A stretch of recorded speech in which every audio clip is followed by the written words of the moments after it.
Set 20,000 years ago during the last ice age, Alpha tells the story of a young hunter who is injured and left for dead.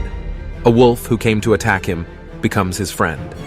Alpha is a visually stunning film with a heartwarming story. With its action-packed sequences, the film will keep you on the edge of your seat. The film begins with a band of humans crawling through dried grass. Their target is a herd of bison grazing some distance away. The tribe leader orders them to run toward the bison herd. With their war cries, they cause confusion among the animals. Humans hurled their spears at the bison. The herd runs towards the cliff and starts falling. However, a couple of bison come to a halt, and one runs back at humans. When the bison charges toward one of the young boys in the group, Keda, he gets scared and runs back, but the bison injures him and throws him to the ground. The animal then charges back at him, intent on killing him. Unfortunately, Keda's necklace becomes entangled in the bison's horn, and the beast drags and throws him off the cliff. After an action-packed start, the film returns to the previous week's events. It's early morning, and humans are preparing their spears in their village for the coming hunt. Tao, their leader, inspects the teenagers' spears as they prepare them. Then, based on the spear's qualities, he selects or disqualifies them for the hunt. The chief's son, Keda, also passes the test, and Tao gifts him an animal bone necklace. He instructs his son to demonstrate his leadership abilities.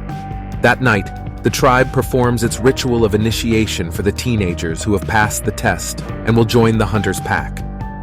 Later that night, Keda's mother, the chief's wife, says that Keda is still not ready for the hunt.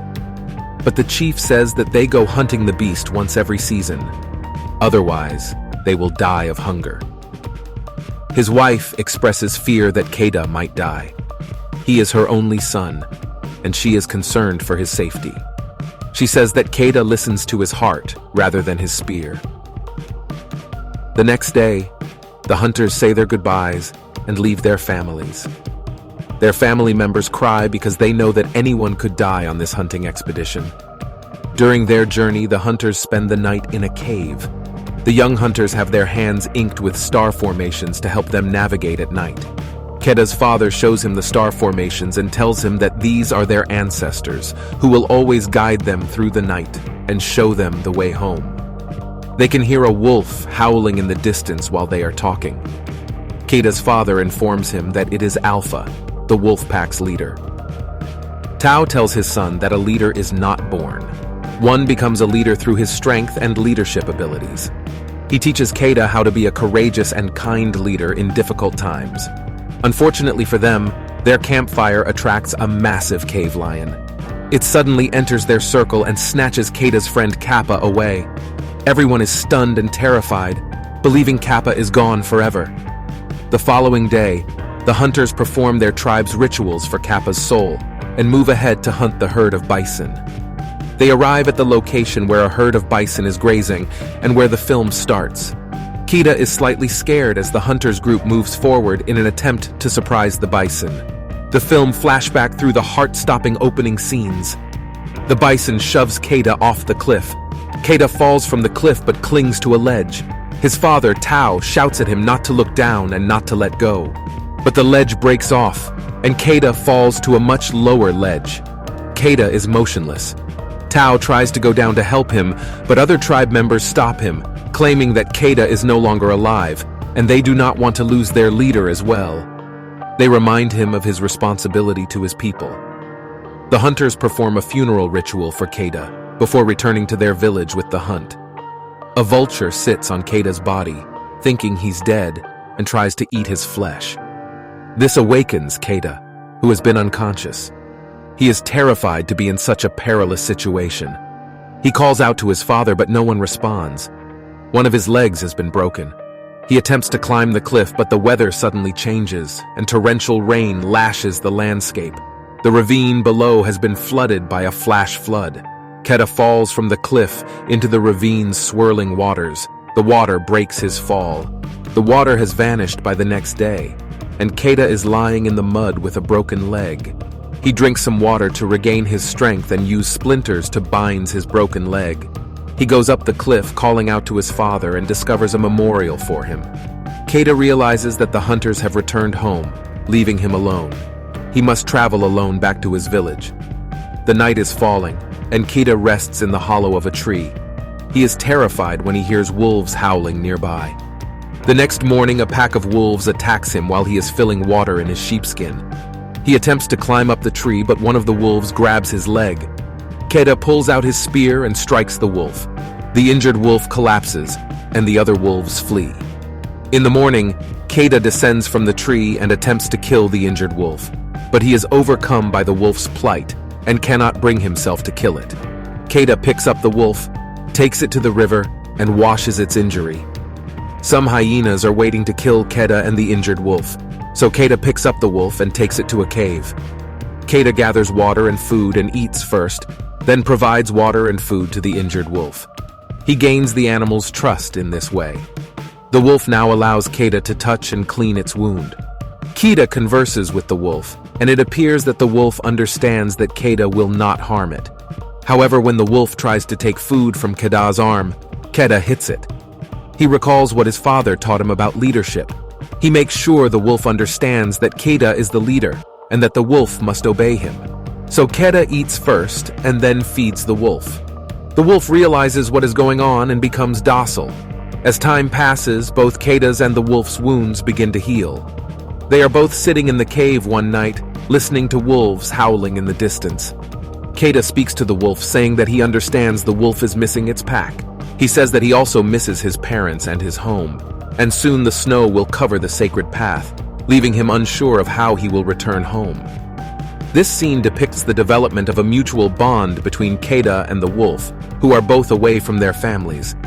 Once Keda's leg is healed, he prepares to go home. He instructs the wolf to return to its own pack. As Keda walks away, the wolf follows him. Keda is surprised and annoyed, and he repeatedly tells the wolf to go back, but the wolf keeps following him.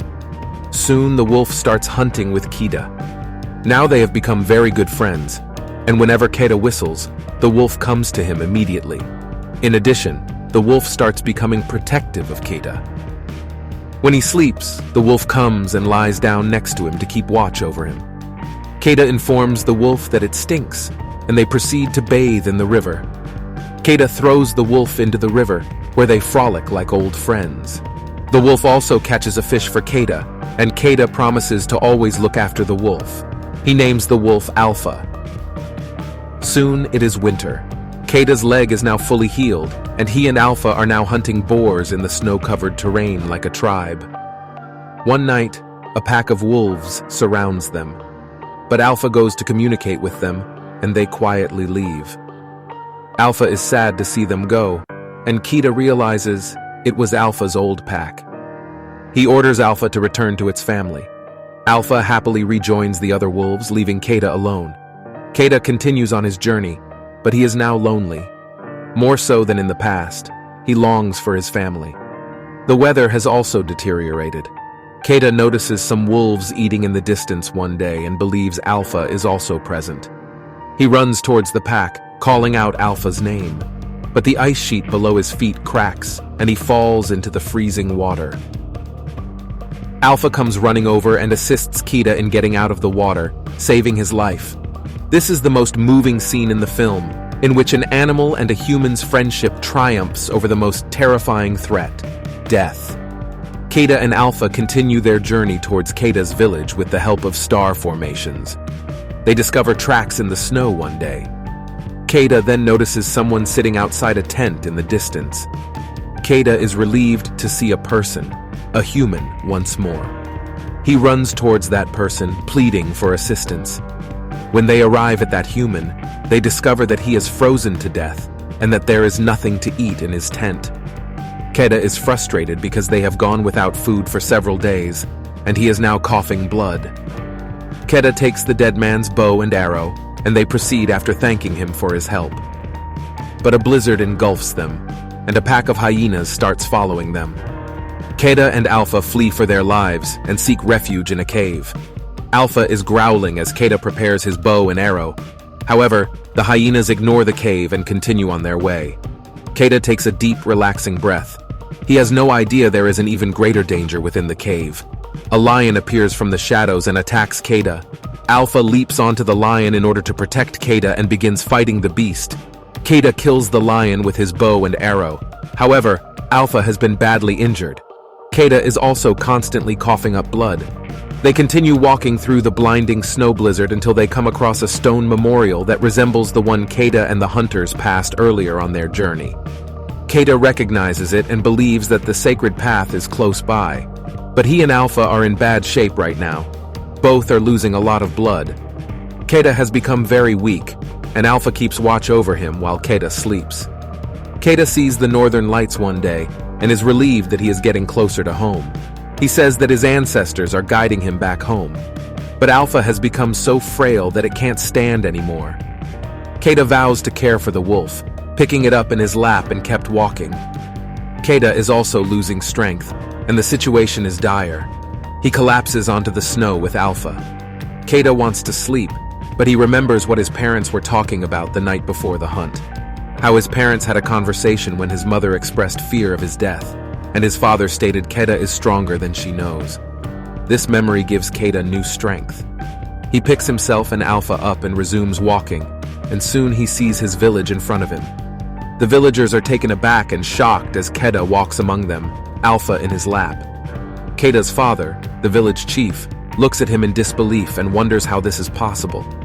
Keda collapses from exhaustion, but shows him the star formation he has inked on the back of his hand, as if to say his forefathers had shown him the way. The entire village looks after Keda and Alpha as they recover from their injuries.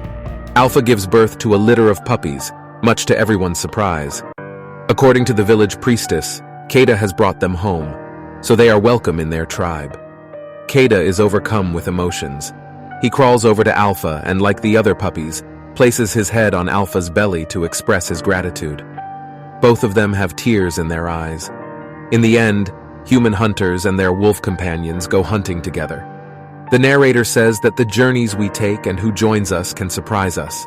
However, it is often the most difficult journeys that reveal who we are, what we are capable of, and who we love. Thanks for watching. Remember to like and subscribe to help our channel grow. Turn on the bell notification so you won't miss any of our new videos. See you in the next one.